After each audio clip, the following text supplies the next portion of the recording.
नमस्कार साथियों, पर्वत पैगाम डिजिटल न्यूज में आप सभी का स्वागत है। इस वक्त मैं बोराड़ी स्टेडियम में मौजूद हूं और यहां पर हमारे साथ हैं जिलाधिकारी महोदय और बगल में ठीक बगल में जो खड़े बैठे हैं नगर पालिका अध्यक्ष श्री मोहन सिंह रावत जी हैं। जिलाधिकारी महोदय से हम थोड़ा सा बात करने का प्रयास करें, क्योंकि 150 लोग जो है यूट्यूब पे लाइव देख रहे थे और उनके जो लगातार सवाल आ रहे थे, हमारे क्षेत्र से जो है ज्यादा लोग लाइव जुड़े थे, उनके सवाल लगातार आ रहे थे। 2 सवाल मैं जिलाधिकारी महोदय से पूछूंगा। बहुत बहुत स्वागत है मैम आपका। धन्यवाद, बहुत बहुत मैम, धन्यवाद। हमारे क्षेत्र में टिहरी गढ़वाल की सबसे बड़ी ग्राम पंचायत मंदार से सवाल आए हैं अभी ग्राउंड को लेकर के। एक ग्राउंड वहाँ पर बना है, लेकिन आधा अधूरा पड़ा हुआ वहाँ पर ग्राउंड, जिससे जो युवाओं के लिए जो है प्रैक्टिस करने के लिए कोई मैदान नहीं है। एक समय वहाँ पर बहुत अच्छी टीम हुआ करती थी और प्रैक्टिस के कारण जो है वहाँ के खिलाड़ी जो है धीरे धीरे उनका जो प्रदर्शन है वो खराब होता जा रहा है। इसको लेकर आप क्या कुछ कहना चाहिए?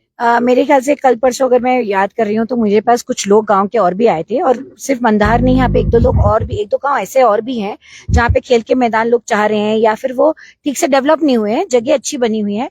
तो युवा कल्याण विभाग इसमें करता है। युवा कल्याण में अधिकारी को भी मैंने बोला हुआ है प्राथमिकता पे ऐसे जितनी भी अच्छे खेल मैदान है जहां हमें लगता है कि वो एक सेंटर पॉइंट है और जहाँ पे बच्चे आते हैं अपनी प्रैक्टिस करने के लिए, ऐसी समस्त प्रस्तावों को आप हमारे पास ला सकते हैं और उनको हम लोग हल्के हल्के, क्योंकि अब आपदा का सीजन भी खत्म हो गया, टेकअप करा के बच्चों के लिए एक एटलीस्ट सुव्यवस्थित मैदान बनाने के पूरा प्रयास करेंगे। एक और सवाल है, ये पूरे क्षेत्र के लिए या पूरे टिहरी के लिए मैं बात करूँ राशन कार्ड को लेकर के, क्योंकि लगातार लोग मेरे से सवाल करते हैं। जिलाधिकारी महोदय से पूछिए आप कि राशन कार्ड जो अब तक केवाईसी हो रही है और उस पर जरूरी है कि आधार कार्ड उस पर वेरीफाई होता है, लेकिन आधार कार्ड की ही समस्या पहले है कि लोगों पर क्या किसी अपडेट नहीं हो पा रहा है। और हमारे क्षेत्र में यह है कि सीएससी सेंटर न होने के कारण 40 किलोमीटर दूर जाकर के राशन कार्ड को या आधार कार्ड को अपडेट करना पड़ता है। और कई बार ये होता है कि वहां पर वो काम सर्वर डाउन होने के कारण लोग वापस लौट जाते हैं और बड़ा खर्चा होता है लोगों का। इसको लेकर आप क्या कुछ कहना चाहिए? डूंगमंदार पट्टी की मैं बात। हाँ, इसमें मैं बताना चाहूंगी कि अभी ही 26 तारीख को मैंने आधार के कैंप्स लगाने की एक विस्तृत मीटिंग करी है, जिसमें आप लोगों को बताना चाहूंगी कि आपने जो बताया आधार के ऑपरेटर्स को चलाने की बहुत समस्या है, क्योंकि आधार मशीन की अपनी एक लिमिट होती है। तो हमने उसमें यूआईडीआई के लोगों को भी जोड़ा था। सबसे पहले कि हमारे जो 9 के 9 ब्लॉक हैं उसमें सभी 3 ब्लॉकों में हमारे आधार सेंटर्स चल रहे हैं, विधिवत उसमें संचालन भी हो रहा है। बाकी 6 ब्लॉक्स में हमारे ऑपरेटर्स ऑनबोर्ड होने रह गए। उसमें से भी अभी कल मुझे यूआईडीआई से 2 ऑपरेटर्स का अनुमोदन मिल गया है। तो मैं आप लोग को एज जिलाधिकारी आश्वासन देंगी कि अगले और एक हफ्ते में सारे 9 के 9 ब्लॉक में हमारे आधार सेंटर्स चल जाएंगे। क्योंकि पहली समस्या ये है कि लोग सोचते हैं हम कहाँ जाए, तो एटलीस्ट ब्लॉक मुख्यालय कैसा रहेगा जहाँ पे कोई भी आके आधार सेंटर बना ले।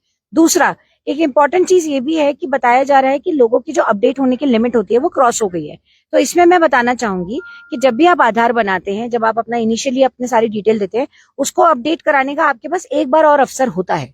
और बहुत लोग ये अवसर भी मतलब एक बार यूज कर चुके हैं और दोबारा अपडेट कराना चाह रहे हैं। तो इसलिए जो लोग नया आधार कार्ड बना रहे हैं, प्लीज अपनी सूचना सही दीजिए, सारी इन्फॉर्मेशन सही दीजिए, क्योंकि उसके बाद एक ही बार और अवसर मिलेगा उसको अपडेट कराने का।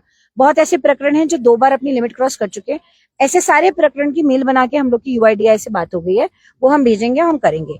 तो आधार की जो समस्या है उसको मुझे लगता है हम अगले 1 हफ्ते में स्ट्रीमलाइन कर लेंगे। 3 ब्लॉक हमारे ठौलदार, तित्तियोर और बिलंगना में आधार सेंटर्स चल रहे हैं। बाकी 6 ब्लॉक्स में भी ऑपरेटर ऑनबोर्ड होकर चल जाएंगे। ये 9 लगने के बाद जब ब्लॉक्स में बन जाएंगे तो हम जगह जगह न्याय पंचायतवार रोस्टर जारी करके ये दिवाली के बाद करेंगे, लगभग संभवतः 20 अक्टूबर के बाद आधार कैंप भी क्षेत्र में लगवाएंगे।